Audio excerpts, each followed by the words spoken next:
Mobile phone খুব বেশি use করছেন, খুব বেশি স্ট্রেসড বা খুব জাঙ্ক ফুড খাচ্ছেন, চিন্তায় আছেন এগুলো কি ক্যান্সারের কারণ হতে পারে? চলুন আমরা এক এক করে ডিসকাস করি, শেষ অবধি শুনি। প্রথমে আসি মোবাইল ফোন।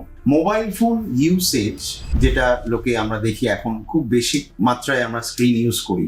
স্ক্রিন ইউজ করার সঙ্গে কিন্তু পার সে ক্যান্সার হওয়ার কোনো রিলেশনশিপ নেই। তবে হ্যাঁ, কনস্ট্যান্ট স্ক্রিন ইউসেজে আপনার চোখের ক্ষতি হতে পারে, আপনার ডোপামিন লেভেল, যেটা আমাদের ব্রেনের মধ্যে যেই ডোপামিন বলে যেই নিউরো ট্রান্সমিটারটা আছে, সেইটা ক্রনিক্যালি স্টিমুলেটেড হওয়ার জন্য আপনার বিহেভিয়ারাল চেঞ্জেস বা স্লিপ রিলেটেড প্রবলেমস হতে পারে। কিন্তু পার সে প্রচুর মোবাইল ইউজ করছেন বা মোবাইলের রেডিয়েশন, কানের কাছে মোবাইল থাকছে তার জন্য রেডিয়েশন থেকে ব্রেন ক্যান্সার হচ্ছে, এই ধারণাটা একদমই ভুল। আমি একদমই এনকারেজ করবো না তাতে আপনাদেরকে যে খুব বেশি মোবাইল ইউজ করুন, কারণ সেটার অনেক নেগেটিভ সাইডস আছে। But oncologically speaking there is no direct correlation of mobile usage with cancer.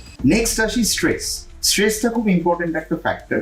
আবার মোবাইল ফোনেরই মতন স্ট্রেস ডাইরেক্টলি ক্যান্সার করে না, কিন্তু স্ট্রেসের জন্য এমন কিছু প্রবলেমস হতে পারে যেটা ক্যান্সারের কারণ হতে পারে। যেমন ধরুন, যারা ক্রনিক স্ট্রেসে আছেন তাদের স্লিপ সাইকেল অল্টার, তাদের খাওয়ার প্যাটার্ন ডিফারেন্ট, তাদের জাঙ্ক ফুড খাওয়ার প্রবণতা বেশি, অনেক সময় খুব স্ট্রেসফুল লাইফ থাকলে চলাফেরা বা এক্সারসাইজ করার টাইমও থাকে না।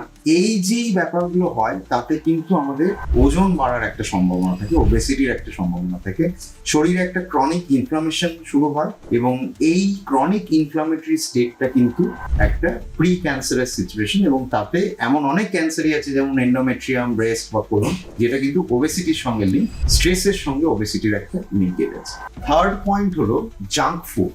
আমাদের লাইফে কিন্তু এখন জাঙ্ক ফুড একটা বড় পার্ট প্লে করে। যখনই বাড়িতে ডিনার হয় না, আমরা একটা পিৎজা আনিয়ে নিই, বা রাস্তাঘাটে যখন আমাদের খিদে পাচ্ছে আমরা কিছু একটা বার্গার বা চিপস কিছু একটা খেয়ে নিই। জাঙ্ক ফুডে কিন্তু এমন অনেক প্রিজারভেটিভ আছে, যেটা কিছু কিছু কার্সিনোজেন যেই প্রিজারভেটিভ গুলোর মধ্যে আছে, এবং জাঙ্ক ফুডে যে মেটাবলিক চেঞ্জেস গুলো শরীরের মধ্যে হয়, সেই মেটাবলিক চেঞ্জেস গুলো কিন্তু প্রি ক্যান্সার হতে পারে। ওই সেম ওবেসিটি, ইনসুলিন রেজিস্ট্যান্স, এই জিনিসগুলো। কাজেই আশা করি এই তিনটে মিথ যেটা আপনাদের মনে ছিল সেটা আমি ক্লিয়ার করতে পেরেছি, এবং আপনাদের যদি আশেপাশে বন্ধু বান্ধব আপনজন কেউ থাকেন এটা নিয়ে চিন্তিত আছেন, আশা করি তাদেরকেও আপনারা এই ইনফরমেশনটাই পাস অন করবেন। ধন্যবাদ।